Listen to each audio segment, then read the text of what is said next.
Good morning, guys. Big day ahead of us. Today we're going to go try to purchase that Chevelle 1967. Got my coffee. It's about 7:30 in the morning. We got to wait for the bank to open so we can go get some cash out and see if we can make a purchase. Like I mentioned in the last video, the car is not for sale. It wasn't for sale like to the public. I just happened to be on this property where one of my jobs was at, and I saw the car there. So let's not get our hopes up too high, but when I asked the guy if he would sell the car to me for a certain amount of money, he was thinking about it. So let's just keep our fingers crossed and see what happens. We're at the gas station getting some fuel, and I got the cash that I want to offer him. And always show up with the bills facing the right direction and the best looking ones on the very top. It's all about first impressions when you get there and pull out that cash. You don't want to keep it in an envelope. You need them to see the money, you know what I mean? So you want it to be as smooth as possible, and think everything through before you get out there. And I'm taking the butcher with me. I'm going to pick him up right now. So we're not going to give him a low ball. I mean, I think it's a fair price for the car and for the condition that it's in right now currently. So let's see what we can do. What's up, Butch? What's up, man? What's going on? What are we getting into today, huh? We're gonna go buy a car, man. San Paula, here we come, huh? Yeah. So, all right, you got everything? Yeah, I got it all, man. All right, I'm gonna need you to crawl under that car for me and make sure that nothing's damaged. Hey, wifey, I got the dirty shirt on, man. We can't be looking too pretty when we go look at cars. I saw a couple you know what black widows underneath that hood. So don't worry. I'm gonna get them. I'm gonna get them. Man, we're almost to. Whoa, shoot! Got that 4x4 Nova. Yeah, boy, it's like a 73, 74 Nova right there. That was my first car. 74 Nova, yeah? Just like that. Lifted? Not lifted, no. No.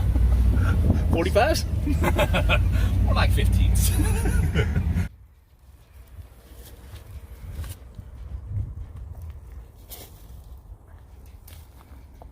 Watch out for the spiders. Booga, booga, booga.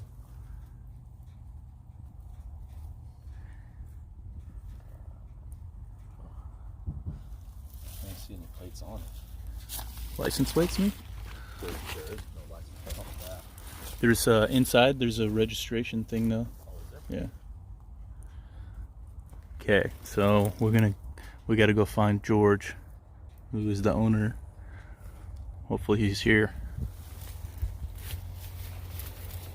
First impressions? It actually looks like a pretty decent car for being out here. Wow. Yeah. Check out the interior. Open the door. Body's pretty straight on this thing. I don't really see a ding or a dent on it. Oh yeah. I like that it's a big block 4-speed car. Headliners fucking cherry, pretty much. These seats will clean up real nice. They're just dusty and dirty. All you really need is a carpet kit in here, and it'll wake this interior up. Dash pad actually looks pretty decent for being outside. It's not all cracked. I know it's hard for you guys to see it, but it's not all jacked up, really. It's just dusty. It's dirty. This thing will freaking clean up so good. I mean, the outside's, it'll clean up real. The paint's peeling off of it, but it's still. Oh, dude. Who cares? Right? Drive it with the paint peeling off. Yeah. Some more peel off. You know? Okay, let's go find this guy. I don't want to be too creepy. I don't want George to come out with a shotgun. Oh, yeah, we don't want that. We ain't here looking for trouble. Okay, we just talked to George, and he's going to be here in about 15 minutes, so we're going to try to do some investigating on this engine to find out if its numbers matching or not. He's over here looking up on Google how to find the numbers on the motor.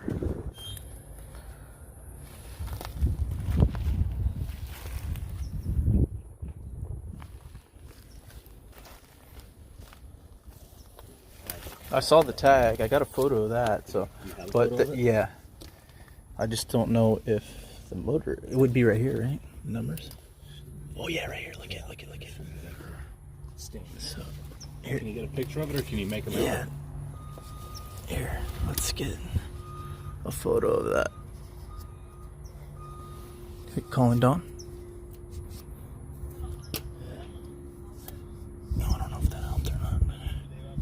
Hey Dave, it's Danny. Got a question for you. 66 Chevelle, if I'm trying to see if it's a numbers matching motor to the car, do I just match the plate?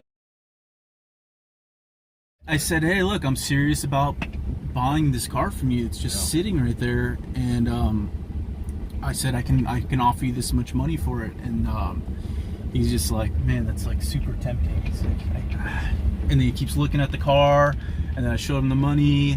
Looking at the money, he's looking at the car, and then he's like, I got to think about it. And he's like, I haven't really thought about it since the last time you were here. Yeah.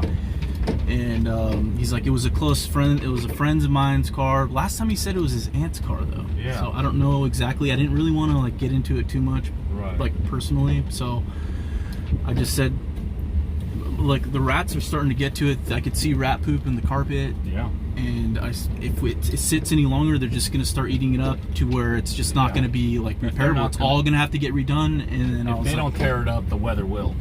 Exactly. And I told him, I was like, he's like, yeah, the clear coat's starting to peel off. And I said, it gets really hot out here. Yeah. So I said, look, and I upped the ante. I wanted a pocket B, and he was really like, just started, his hands were like shaking, like he was just nervous. Yeah. And he's like, look, call me back at 4 o'clock. I'll think about it some more. He's like, I'm working right now, and I just don't, I don't want to rush into it, but yeah, so we'll see. I'm gonna call him back at 4, see what he says, but we're that close. And it's a real super sport, and it's a real 396 car, and it's a numbers matching motor to the car, for sure. Yeah, we checked it out. It's got to have the original 12 bolt in it, I would imagine. And it's got to have the original 4-speed in it. Yeah, I didn't check it back to see if it was the 12 volt, but it's got to have the 12 volt. Right. Oh, well, that's the way it goes. Yeah, we'll keep trying, but I think we'll get an answer here within the next few hours, and we'll get back with you. All right, guys, I just got off the phone with the owner of the Chevelle, and unfortunately, he's just not ready to let the car go at this time. There's some sort of attachment to whoever handed him the car. I'm guessing that maybe they passed away, and he feels bad selling the car now. I'm not too sure really what happened. He didn't get into any detail about that, so I wasn't gonna pry. But anyways, sorry I couldn't save the car, and I was really trying to get that car out of there. And even if I didn't get the car, I was hoping maybe somebody else could buy it, but honestly I don't think all the money in the world could buy that car right now. You know, maybe we'll hear back from him in a few months, maybe not, but if not, that's fine. You know, you just got to be happy with what you have. I got a really cool Camaro that I'm in love with, so you know, it's not really a big deal, I guess, if you think about it that way. You know, things could be a lot worse, like health-wise or just financially. I mean, luckily I even have the money to go offer for something like that. So we just got to remember to be happy with what we have. Things could be a lot worse, guys. So once again, sorry, and maybe next time we'll make it happen. We'll see you guys later.